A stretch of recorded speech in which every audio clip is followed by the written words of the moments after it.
Cab পাবনার মতবিনিময় সভা অনুষ্ঠিত। পাবনা থেকে আমাদের প্রতিনিধি আব্দুল মমিন সাগরের পাঠানো তথ্যচিত্রে ডেস্ক রিপোর্ট। 1978 সালের ফেব্রুয়ারিতে ঢাকায় প্রতিষ্ঠিত ভোক্তাদের অধিকার ও স্বার্থ সংরক্ষণে সচেতনতা বৃদ্ধি এবং নীতিমালা প্রণয়নে কাজ করে থাকা বেসরকারি অলাভজনক স্বেচ্ছাসেবী সংস্থা consumers association of Bangladesh cab এর পাবনা জেলা শাখার আয়োজনে মতবিনিময় সভা অনুষ্ঠিত হয়েছে। আজ বৃহস্পতিবার 8 মে সকাল 11:30টায় ইমাম গাজ্জালি গার্লস স্কুল অ্যান্ড কলেজের মিলনায়তনে ঘণ্টাব্যাপী এ সভা অনুষ্ঠিত হয়। এতে প্রধান অতিথির বক্তব্য দেন জোনাল সেটেলমেন্ট অফিসার উপসচিব আফরোজা আক্তার।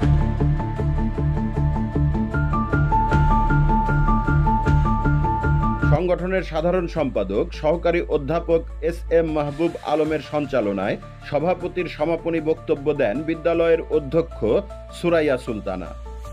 অতিথিদের আসন গ্রহণের পর প্রধান অতিথিকে ফুল দিয়ে বরণ করে নেন সভাপতি।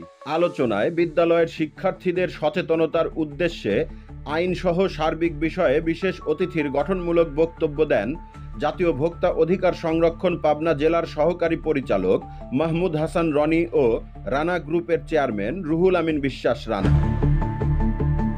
আরও বক্তব্য দেন যুগ্ম সাধারণ সম্পাদক শফিক আল কামাল, সদস্য মাহবুবা কাজল, সিএনএফ টিভির চেয়ারম্যান খালেদ আহমেদ, সদস্য আজিজা পারভিন, উম্মে সালমা কোহিনুর, সাংবাদিক করুণা নাসরিন এবং দেশ টিভি ও বাংলাদেশ বেতারের পাবনা জেলা প্রতিনিধি শামসুল আলম।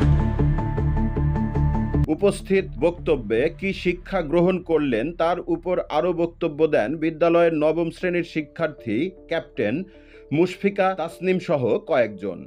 সেখানে উপস্থিত ছিলেন রানা বিশ্বাসের পিএস আব্দুর রউফ, শিক্ষার্থী আইভি ইসলাম পিঙ্কি সহ বিদ্যালয়ের 2 শতাধিক শিক্ষার্থী। বাচ্চাদের ভোক্তা অধিকার সংরক্ষণ আইন 2009-এর অধীনে অভিযোগ দায়ের এবং অপরাধ ও দণ্ডের বিধান সম্বলিত একটি করে লিফলেট দেয়া হয় জাতীয় ভোক্তা অধিকার সংরক্ষণ অধিদপ্তর পাবনা কার্যালয়ের পক্ষ থেকে। আলোচনার আগে জেলা তথ্য অফিসের উদ্যোগে সমাজে নারীর গৃহকর্মের মূল্যায়ন বিষয়ের উপর কাহিনীচিত্র ও ভোক্তার সচেতনতামূলক 6 মিনিটের 2টি প্রামাণ্যচিত্র শিক্ষার্থীদের প্রদর্শন করা হয়। অনুষ্ঠানের শুরুতে পবিত্র কুরআন থেকে তেলাওয়াত করেন বিদ্যালয়ের নবম শ্রেণীর শিক্ষার্থী সামিয়া খাতুন। CNF TV.